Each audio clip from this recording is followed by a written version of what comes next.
From stalkers who turned hotel rooms into shrines, to obsessed fans who collected models' discarded coffee cups for dark rituals, tonight we dive into the shadowy world where beauty became a curse. These aren't urban legends or dramatized tales. These are documented cases where the catwalk led straight into a nightmare. Turn down the lights and prepare yourself for what's about to unfold. I never thought success would feel like a prison. That's the thing about dreams. They don't warn you about the nightmares that come with them. The first sign something was wrong came after my Vogue cover dropped. My phone lit up with a message from an unknown number. "You looked beautiful today, especially in that blue dress you wore to coffee this morning." I felt my stomach drop. I hadn't told anyone about my coffee run, not even my agent. That was 3 months ago, and it was just the beginning. The messages kept coming, always from different numbers, always with details that no stranger should know. What I ate, where I went, who I talked to, my security team said they were handling it. But how could they when the stalkers seemed to know my every move before I made it? I started second-guessing everything. My morning runs became terrifying ordeals, every jogger a potential threat. Every ping from my phone made my heart race. The worst part?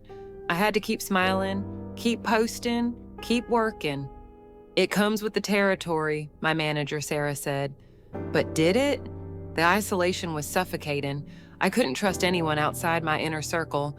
My agent Tom, my makeup artist Jenna, my security head Marcus, my manager Sarah. They became my whole world, my safe space.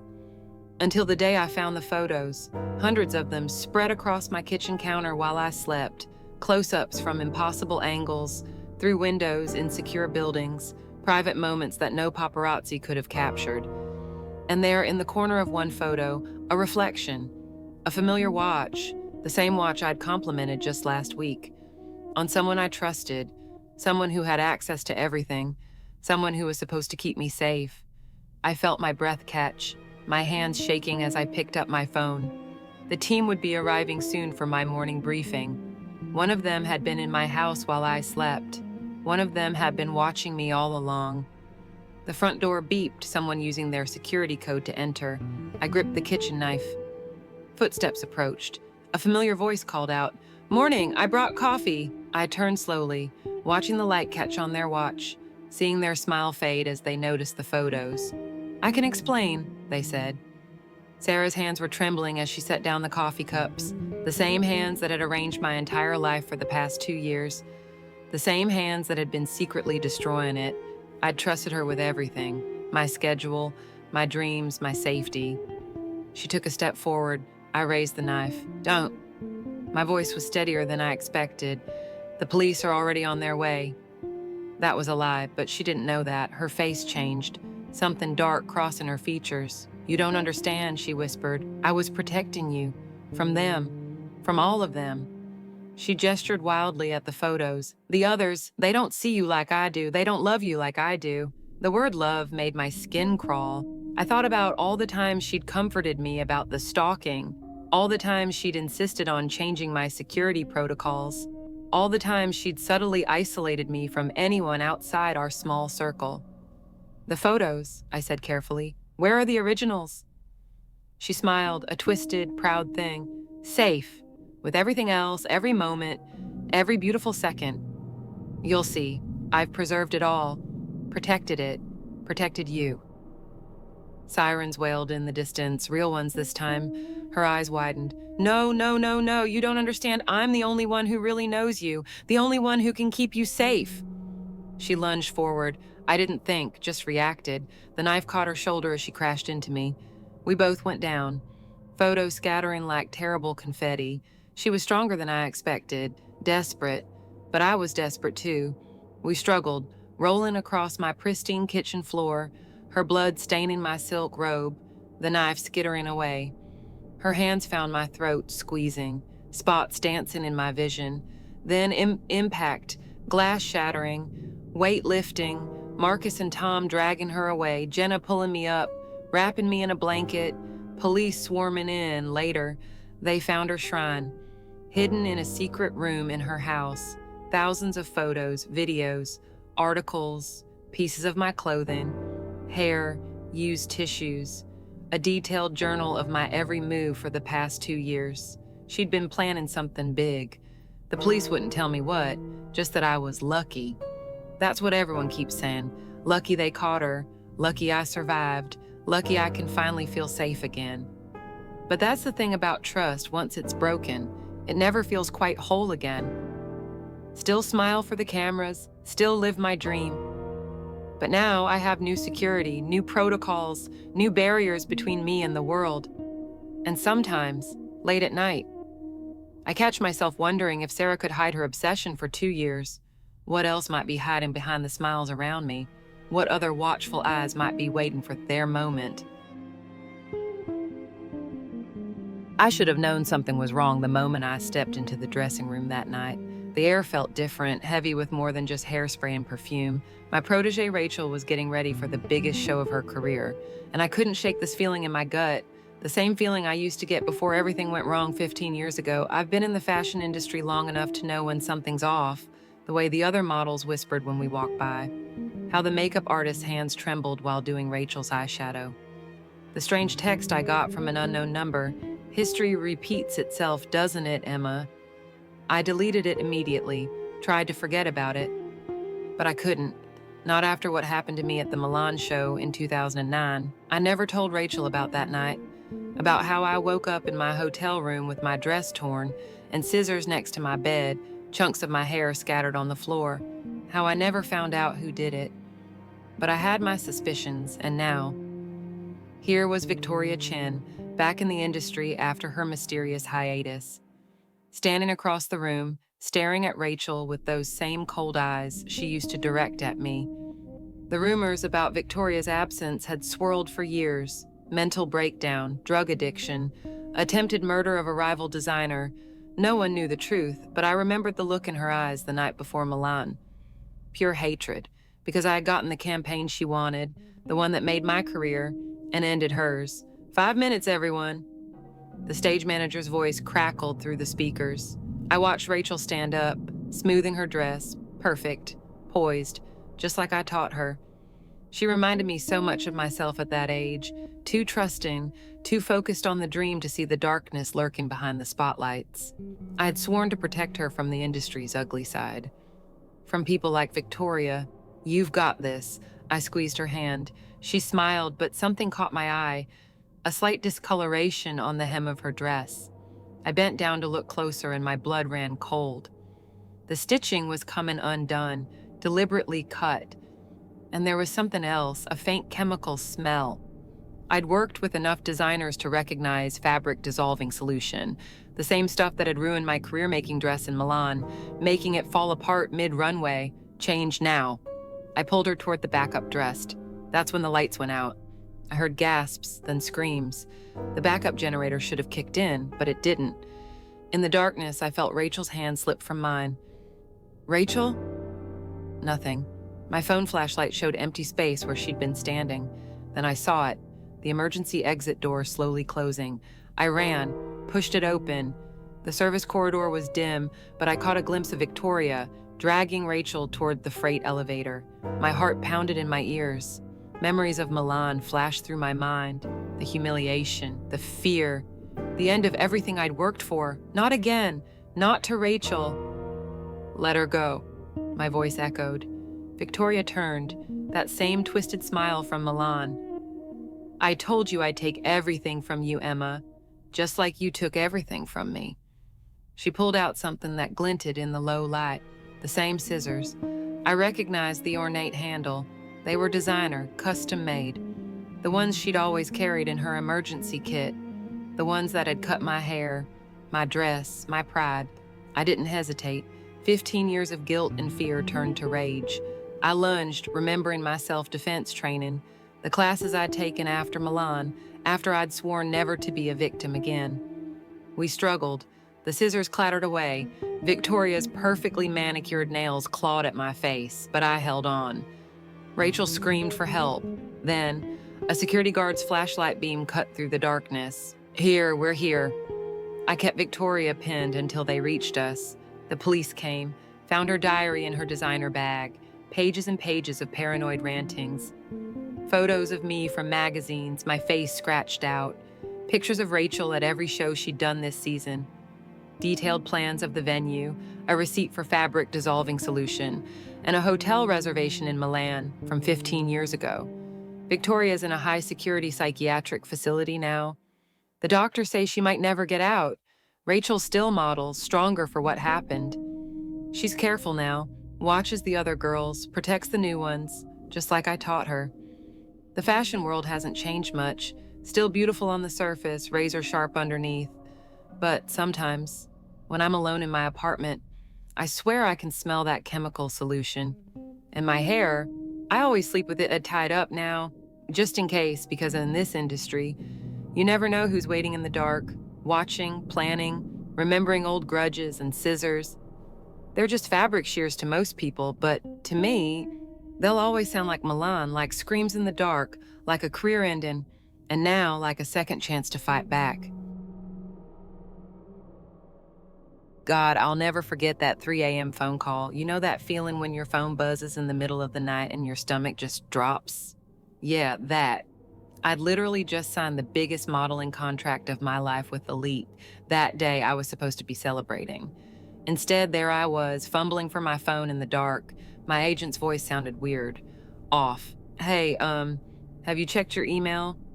I hadn't, obviously. I was sleeping like a normal person. But the way she said it, I knew something was seriously wrong. I grabbed my laptop with shaking hands, opened my inbox, and there it was, just sitting there, like a bomb waiting to go off. The photos hit me like a slap in the face. Those private test shots from my apartment, the ones I'd taken for my portfolio but never actually used, never shown anyone. But somehow, they were right there on some sleazy website for everyone to see. My brain couldn't process it. I couldn't even form complete sentences. My agent cleared her the throat. There's more. Another email popped up while we were talking. No subject line, just an attachment and a message that made my blood run cold. 50K by tomorrow or the rest go public. And trust me, you don't want that. I think I actually threw up after that call. Like physically sick. Everything I'd worked for, my whole career, it could all disappear overnight. The contract, my reputation, everything, gone. The worst part? I knew it had to be someone close to me. Only a handful of people even knew about those photos. My agent, my photographer, my best friend who helped with the shoot. Someone I trusted had stabbed me in the back. The next week was absolute hell. I could not eat, couldn't sleep. Every time my phone buzzed, I nearly jumped out of my skin. And the demands kept coming. More money, more threats, more photos I swear I never even knew existed. Then I realized someone had put cameras in my apartment. Hidden ones, recording everything. God knows how long they'd been there. I couldn't stay there after that. Started bouncing between hotels, paying cash only, switching locations every night like some kind of fugitive. But they still found me. That blue wallpaper in your room really complements your skin tone. They were watching my every move. I finally broke down and hired a PI. Gave him the names, the timeline, everything I knew. When he came back with what he'd found, I actually laughed, like hysterically laughed, because it was so obvious once I knew, all of it, the photos, the cameras, the threats. It all led back to my own freaking agent, the same person who'd pushed me to take those test shots in the first place, who'd insisted I needed better security in my apartment, who'd literally popped champagne with me when I signed that Elite contract. She'd been playing me for months, setting me up for the perfect con. The police got her yesterday, found out she had drives full of photos, not just mine, dozens of other models, other girls she'd done this to. She's in jail now, but I keep checking my email, looking for cameras everywhere I go. That feeling of being watched just won't go away. Elite kept my contract. They've been surprisingly supportive through all this, but honestly, the excitement's gone. Now I know what fame really costs. And some days I wonder if it's worth it. Here's the thing they don't tell you, though. It was bigger than just my agent. The cops uncovered this whole network of industry people running the same scam. Agents, photographers, even some executives. They'd been doing this for years. When the detective showed me their files, God, hundreds of victims, most too scared to ever report it. The amounts they'd extorted were insane. Millions. I recognized some of the names too. Girls who'd seemed to vanish overnight, just quit modeling out of nowhere. Now I knew why. The DA wanted me to testify, help bring down the whole operation. Not gonna lie, I was terrified. The threat started up again almost immediately. Notes on my car, creepy calls at like 2 a.m., real movie villain stuff. Drop the case or else. But by then, I was just angry. How many other girls had they done this to? How many dreams had they crushed? I moved in with my sister, got actual, legitimate security this time. The police gave me protection during the trial, 3 weeks of hell, having to face them all in court, my ex-agent, the photographers, all these people I used to trust just staring daggers at me while I testified. Their lawyers tried everything to discredit me, called me unstable, said I was doing it for attention, but we had them cold. The evidence was insane. Hard drives, bank records, actual footage of them installing hidden cameras. The jury didn't even need that long. Guilty. All of them. Judge threw the book at them, too. Maximum sentences across the board. It blew up after that. Headlines everywhere, more victims speaking out. The whole industry had to face what was happening. I sometimes wonder if I'll ever stop looking over my shoulder. Even now, months later, I catch myself scanning every crowd, looking for his face. The face I used to see in fashion magazines. The face that used to make me feel safe. Until it didn't. I was 19 when Michael discovered me at a small town mall. "You have the look," he said. His smile seemed genuine then. His promises felt real. Within months, I was doing national campaigns, my face on billboards, magazine covers, but success came with strings, and Michael held them all. It started small, suggestions about my diet, comments about my friends. "You need to focus on your career," he'd say. Then came the tracking app on my phone, the surprise visits to my apartment, the way he'd show up wherever I went, always with that same smile. "Just looking out for my star," he'd explain. But his eyes, they were different now, cold, like he was studying prey. The other models warned me, in whispers between shoots. Quick conversations in bathroom stalls, stories about girls who tried to leave him, how they'd vanish from the industry, change agencies, move cities, start over, or just disappear. I didn't listen at first, couldn't believe it. He'd made me who I was, given me everything. But then I saw it happen to Lena. She was his rising star before me, beautiful, talented, ready to sign with a major agency in Paris. Then suddenly, gone. No social media, no forwarding address, just a brief note about personal reasons and taking time off. The look in Michael's eyes when he mentioned her. That's when I knew. I had to get out. The Milan Fashion Week was my chance. I had it planned for weeks. The event would be chaos, hundreds of people. Security everywhere, my perfect escape. I packed a small bag, hidden in my work equipment, new phone, new ID, everything ready. But then things started happening. My taxi got into an accident on the way to a shoot. The brakes on my Benfeld, my coffee tasted bitter. Wrong. Someone had been in my apartment. Little things moved, changed. A message on my mirror in the steam after a shower. I know. That's when I realized he knew. He'd always known. The night of the show arrived. Lights, cameras, chaos. Perfect. I walked the runway one last time, heart pounding with each step, smile fixed in place, just like he taught me. In the dressing room chaos, I changed, not into the next outfit, but into plain clothes. Hidden in my garment bag, I saw his reflection in the mirror, moving through the crowd, searching, getting closer.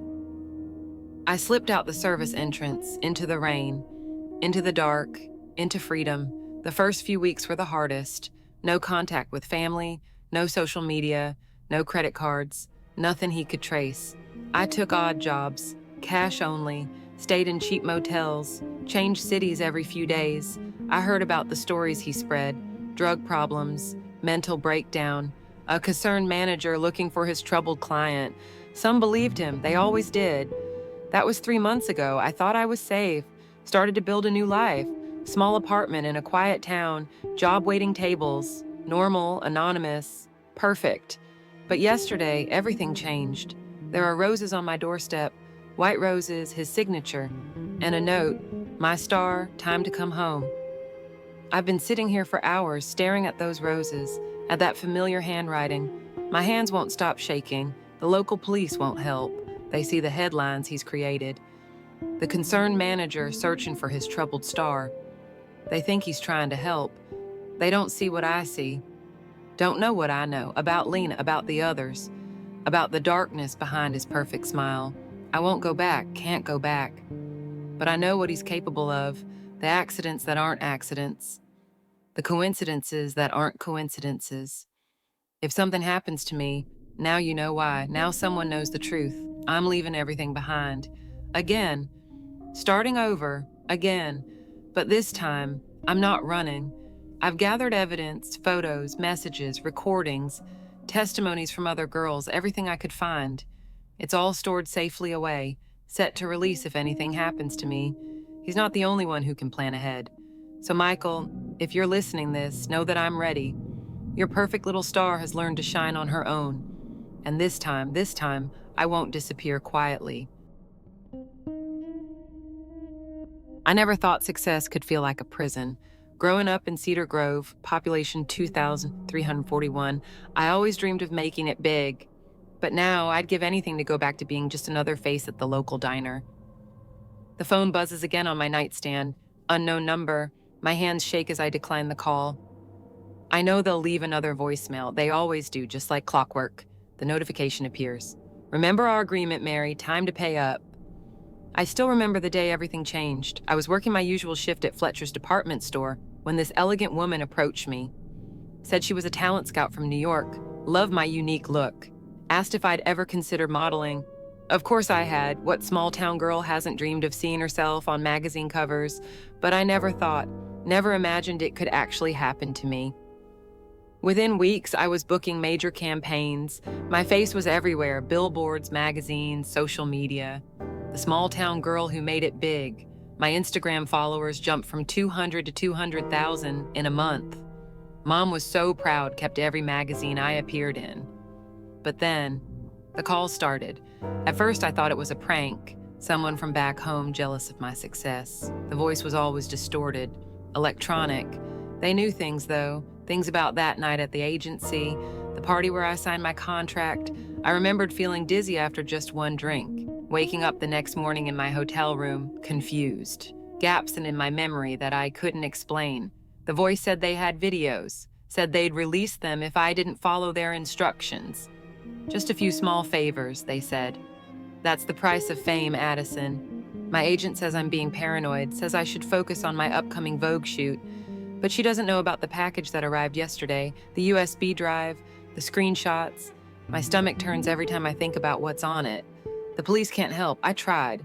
Without proof of an actual threat, they say there's nothing they can do, so I sit here, watching my phone, waiting for the next call, the next demand, the next piece of evidence that proves my success wasn't just talent and luck. There's a price for everything in this industry. I just never knew, never understood what I was really paying. The phone buzzes again, this time a text. "Check your email, Mary, time's running out." My hands won't stop shaking as I open my laptop. I know whatever's waiting in my inbox will make the previous demands seem small, because that's how this game works. And I'm starting to realize, there's no way to win. I click on the email. The attachment opens, surveillance photos. Me at my parents' house last weekend, having dinner with them on their back porch, close-ups of the conversation, the expressions on their faces as I told them about my success, about the upcoming magazine cover, about the commercial they'd see me in during the Super Bowl month. The next photo makes my blood run cold. A clear shot through my bedroom window, me on the phone with the police last week. They were watching, they knew. The final image isn't a photo, it's a document. My contract with the agency, but not the version I remember signing. This one has clauses I've never seen before. Buried in the legal language, terms that make me sick to read. My signature is there at the bottom. But I don't remember, can't remember. The phone buzzes again. "Now you understand, Mary, the real contract, your obligations. Be at the address below tonight at 8 p.m. Wear the black dress from the summer campaign. Come alone." Mom calls right then, wants to know if I'm still coming home for her birthday next week. Her voice is so happy, so proud. I think about telling her everything, about the contract, the photos, the gaps in my memory. But I can't destroy her image of my success, can't put her in danger. Of course, Mom, I'll be there. My voice sounds normal, practiced, the result of years of small-town theater productions. As I hang up, another text comes through, a photo of me on the phone just now, taken from outside my apartment window, followed by an image of my parents' house. The message is clear. I look at the clock, 6:30 p.m., time to get ready, to put on the black dress, to go to the address, to pay whatever price they demand, because that's what success costs in this world. And now I'm trapped in the prison I built with my own dreams. I never thought my face would end up on a wanted poster. The morning everything changed started like any other shoot. Makeup chair by 6, first looks by 7. I'd been in the industry long enough to spot the subtle tensions, the whispers, the side eyes. But Olivia, she was different, always had been. She showed up late that day, made everyone wait. Again, I remember checking my phone, 6:47 a.m. The makeup artist was touching up my lips when I heard the commotion at the door, security trying to stop her. But Olivia just pushed past, stumbling. High already, probably. Her mascara was smeared. She looked right at me, and I saw something in her eyes I'd never seen before. Pure hatred, raw and ugly. The shoot was for Milan Fashion Week. Big deal, career-making stuff, and we both knew only one of us would get it. The tension in the studio was electric, like the air before a storm. I tried to focus on the camera, click, pose, click. But I kept seeing her in my peripheral vision, pacing, watching, muttering to herself, her hands shaking as she scrolled through her phone. The photographer called for a break around noon. I headed to my dressing room to change. That's when I heard it. A crash, then silence. Too much silence. My hands trembled as I pushed open my door. The fluorescent lights buzzed overhead, harsh and unforgiving. I ran toward the sound. The storage room door was open, just a crack. The air felt thick, heavy with something I couldn't name. Inside, oh God, inside. Olivia was sprawled across the floor, blood pooling around her head. And in my hand, I was holding a broken champagne bottle. I don't remember picking it up. I don't remember going in there. But there I was, and the security cameras would show exactly that. Me following her. The bottle. Her body. The way my shadow fell across her face. It looked like I was standing there, watching. The police said I stood there for 2 full minutes, just watching. What they wouldn't show was the text I got moments before. Got your back, sister. No one steals my spotlight. A number I didn't recognize. Or the weird chemical smell in my dressing room that I'd dismissed as cleaning products. The police didn't believe me, why would they? The evidence was damning. The prosecution had a timeline, a motive. Witnesses who said we'd fought before, they had everything except the truth, but something wasn't right. The bottle in my hand, it was the wrong brand. The studio only stocked Dom Perignon. This was something cheaper. Someone wanted it to look sloppy, like a crime of passion. They almost succeeded, almost. But they made one mistake. The makeup artist, she saw something. She didn't come forward at first, too scared. But when she finally did, everything unraveled. She'd seen someone slip into my dressing room earlier, someone in a cleaner's uniform, someone who didn't belong to the regular clean-in staff. Turns out Olivia had enemies, lots of them. And one of them had a sister who didn't make it in the industry, a sister who blamed Olivia for her failed career, for her spiral into addiction, a sister who worked as a cleaner in the studio, who had access, who knew the schedules, who planted that bottle in my hand while I was unconscious, drugged by the coffee she had handed me earlier. Such a long day ahead, she'd said. You'll need this. The trial lasted 3 weeks. The media called it the Fashion Week killer case. They painted me as a jealous rival, desperate to eliminate the competition. Then, as a victim of circumstance, finally, as a cautionary tale about trust in an untrustworthy industry. The real killer confessed eventually, broke down on the stand, told everyone how Olivia had blackballed her sister, spread rumors, destroyed her chances, how revenge had festered for years, how she'd planned every detail, except the makeup artist's insomnia that had her arriving early. Seeing things she shouldn't have, I still model, still do shoots. But now, I always check the exits first, always bring my own coffee. I installed cameras in my dressing room, changed my phone number monthly, hired security, but sometimes late at night I still see Olivia's face. The way she looked at me that morning, like she knew, like she saw her death walking toward her.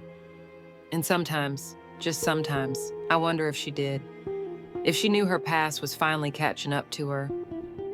In this industry, we all have ghosts. Some of them just refuse to stay buried. God, sometimes I still see that face in mirrors, not mine, but the one they wanted me to have. You know what's crazy? I was just 16 when this whole thing started, like literally just some random kid from Nebraska getting discovered at the mall. That's the word they used back then, discovered, as if I was some precious gem they'd found or something. Looking back now, I was just raw material to them, like they could mold me into whatever the hell was selling that season. So there was this agent, I'm gonna call her Diana, not her real name, obviously. She had this way of making everything sound like this amazing opportunity. She'd be like, "Sweetie, you've got such potential. We just need to fix a few little things first." Fix, God, I hate that word now. It started with my nose. Just a tiny adjustment, she said. Then suddenly it was my chin, my cheeks, my whole freaking body. There was always something else to fix, always another flaw they needed to correct. I can still remember those waiting rooms so clearly. They were always freezing cold. That antiseptic smell that would burn your nose, make your eyes water. Though maybe I was just crying. Honestly, I couldn't even tell the difference anymore, and there were always other girls there too. None of us even old enough to drive, really. All fighting for the same jobs, same magazine covers, same shot at being perfect. We tried to smile at each other, but our lips wouldn't even move right because of all the injections they said we had to get. But you want to know the worst part? It wasn't even the surgeries or them picking apart everything about me. It was the parties, these gross networking events where they'd parade teenage girls around in front of these old guys. Diana would grab my arm, like hard enough to leave bruises, and whisper stuff like, "Be nice to him. He controls who gets into the Milan shows." I started to float outside my body when stuff would happen, when hands would touch me and these men would make promises I didn't want to hear. Started taking pills just to sleep at night. Pills to wake up, pills to not feel so hungry all the time. My parents, they were just starstruck, I guess, seeing my face on billboards and stuff. They didn't want to know what was really going on. Or maybe, and this is worse somehow, maybe they did know and just couldn't deal with it. There was this one night in Tokyo that I've never told anyone about, not even my therapist. Until now, I guess. I was 17, though my passport said 19 because that's how things worked. This client wanted me in a bathtub full of rose petals. The photographer kept saying, "More vulnerable, more innocent." His assistant kept filling up my champagne glass. Everything started spinning. The roses looked like blood. Next thing I knew, I woke up in my hotel room with no idea how I got there. Just bruises on my wrists and this text saying, "Great shoot." The eating disorders hit pretty hard after that. The competition between us girls was just insane. We'd share tips about laxatives, which diet pills gave you the most energy. We were literally killing ourselves to stay thin enough, perfect enough. I actually collapsed during Milan Fashion Week, right there on the runway with all the lights and cameras going.